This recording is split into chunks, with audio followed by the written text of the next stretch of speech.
Left the radio on for a little bit. You know how it is when you clean your car, you leave your radio on. And it wouldn't start. Battery is weak, so we're gonna have to change the battery. So I'm gonna show you how to do that battery on a Chrysler Concorde. It's not an easy one. A little bit more work involved because it's in the fender well, believe it or not.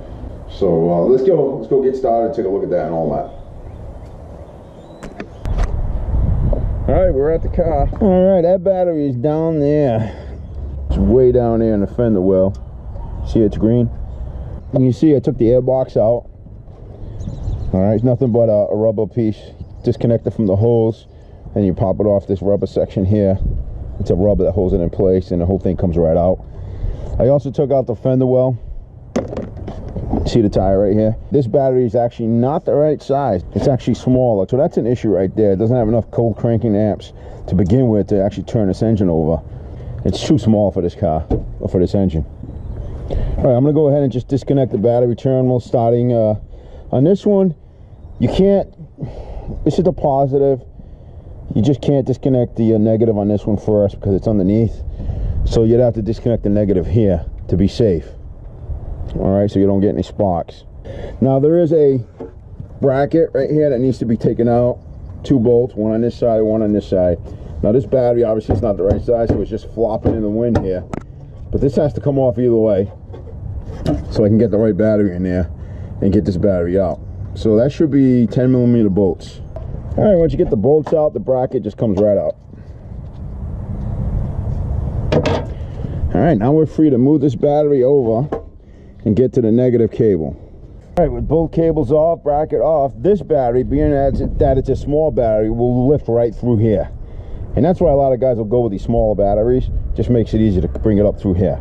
See this battery here? Cold cranking amp, 675. This vehicle, the 3.5 liter, actually calls for a 800 cold cranking amp battery.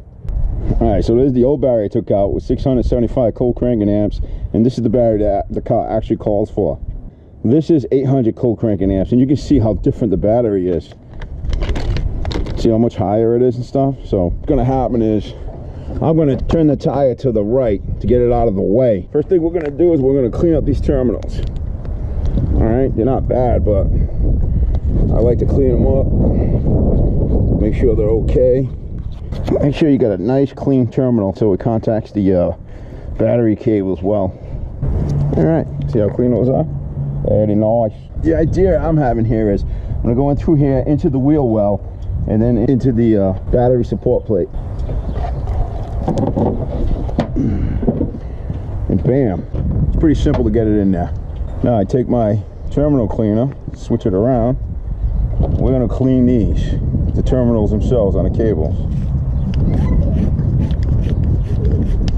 Really nice. See how clean that is? That's what I want. I want it nice and spotless.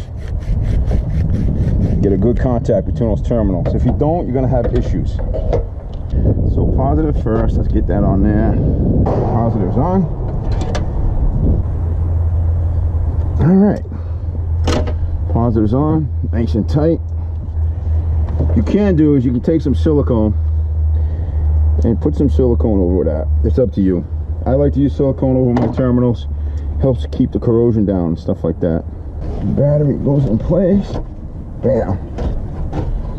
There you go. Nice, so the bracket's gonna go in next. All right, with the bracket is in place, this battery is not gonna move anymore, jump around.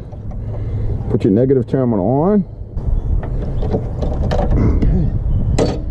And I'm just gonna put some silicone over that terminal.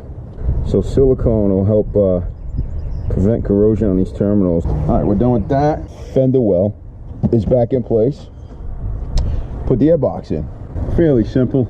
Just a couple of grommets that go into the side. And then this grommet here just pops in. And there's your airbox. It's in place. Now you just put the cover and everything back. If you ever get stuck on a car like this, right, and you need to jump it, you'll see right here, right by the strut assembly, next to the firewall, there's a big lug, and right on it says negative. That's the negative to the battery. That runs to the battery negative side, and that's the car negative. Over here is your positive. Usually says positive on here, but it's already worn out. Squeeze the clip, and the cover comes right off. So this is your positive terminal, which runs right to your battery. So if you ever got to jump it, you put the red on here, black on there, negative and positive. Since this is a new battery, I always recommend you do this, and that's charge your battery to its full capacity. So we'll hook up the red to the terminal positive and black to the negative terminal. Make sure you got good contact, and once you got that done, you plug her in. You can see she's actually charging right now. She's in the charging section, so she needs a good charge. Once that light turns green on this one, it'll tell me that it's all set. So we'll put it on automatic and we'll let it do its thing. You can't rely on an alternator to charge a battery, because it doesn't charge a battery, it maintains a battery. That's all an alternator does, and runs your vehicle's accessories and stuff. So give it a good charge, man. Just charge it up, you can't go wrong. I'll leave this on here for about probably an hour or so, and it should be all set.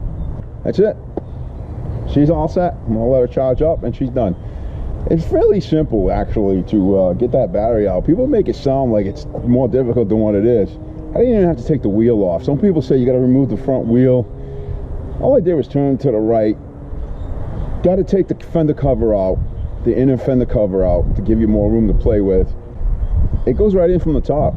You know, you just angle it down and then in. Get a maintenance-free battery. You don't have to worry about spilling acid or whatnot. Don't do what the guy did before me who owned this car and put a 600 cranking amp battery. You're going to run into problems. There are better brands than Max, but like I said, I've had good luck with them. You guys put in whatever you want. I put in diehards. I put in all kinds of batteries in my cars, and they're all, you know, they're pretty good. Unless you buy a real cheap one, and you might get 3 years out of it. All right, don't forget to subscribe. Show a little support, please. And share and like the videos. You all take care. Bye-bye.